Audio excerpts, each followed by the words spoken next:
بسم اللہ الرحمن الرحیم۔ السلام علیکم ورحمۃ اللہ وبرکاتہ۔ امید ہے آپ سب خیریت سے ہوں گی۔ اللہ تعالیٰ آپ پر اپنی رحمت فرمائے، اللہ تعالیٰ آپ پر اپنی رحمت کرے۔ وہ صدقہ جو بیجا واقعہ ہو اس کی قبولیت کا بیان آپ سے آج میں شیئر کروں گی، بتاؤں گی کہ وہ صدقہ جو بیجا واقعہ ہو جائے اس کی قبولیت کے بیان میں کیا ہے۔ سیدنا ابو ہریرہ رضی اللہ تعالیٰ عنہ نبی کریم صلی اللہ علیہ وآلہ وسلم سے روایت کرتے ہیں کہ آپ صلی اللہ علیہ وآلہ وسلم نے فرمایا، ایک شخص نے کہا کہ میں آج کی رات کچھ صدقہ دوں گا۔ وہ اپنا صدقہ لے کر نکلا، یعنی کہ وہ اپنے صدقے کو چھپانا چاہتا تھا، یہ صدقے کو چھپانا منظور تھا کہ رات کو لے کر نکلا، وہ اپنا صدقہ چھپانا چاہتا تھا اس لیے رات کو نکلا،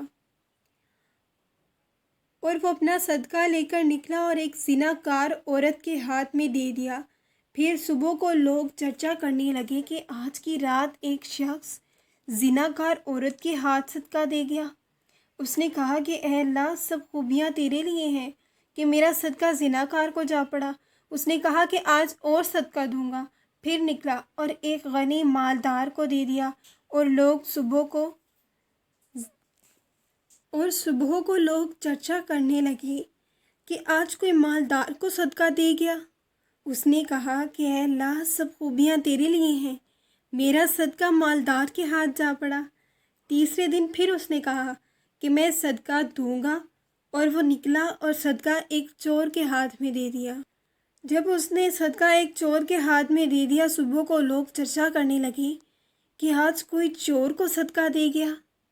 اس نے کہا کہ اے اللہ، تمام خوبیاں تیرے ہی لیے ہیں کہ میرا صدقہ زناکار عورت، مالدار شخص اور چور کے ہاتھ میں جا پڑا۔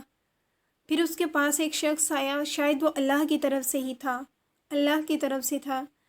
اور اس سے کہا کہ تیرے سب صدقے قبول ہو گئے۔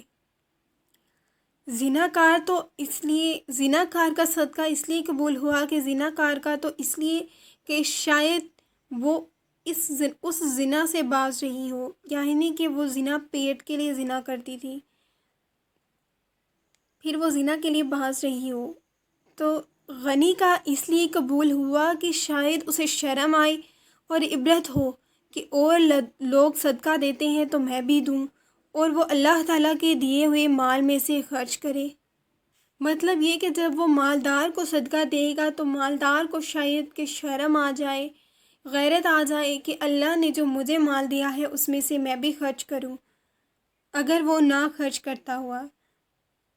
اور چور کا اس لیے کہ شاید وہ چوری سے باز آ جائے، اس لیے کہ آج کا خرچ تو آ گیا، جو اس نے صدقہ دیا تھا وہ چور کا خرچ ہو گیا، اور وہ آج کے دن چوری سے باز رہی، اس لیے اس کا وہ صدقہ بھی قبول ہو گیا جو اس نے چور کو دیا۔ اس لیے جتنا ہو سکے اتنا خرچ کیجیے اللہ کی راہ میں اپنی خلوص نیت سے، اور کوشش کریں کہ جو آپ صدقہ دیں وہ چھپا کر کریں، اور اس کا علم صرف اللہ تعالیٰ کو ہو، تو اللہ تعالیٰ انشاءاللہ اللہ تعالیٰ جو اس صدقے کا ثواب ہے وہ بھی دگنا اور کئی گنا کر دیں گے۔ اللہ آپ کو اپنے حفظ و امان میں رکھے۔ جزاک اللہ خیر، فی امان اللہ۔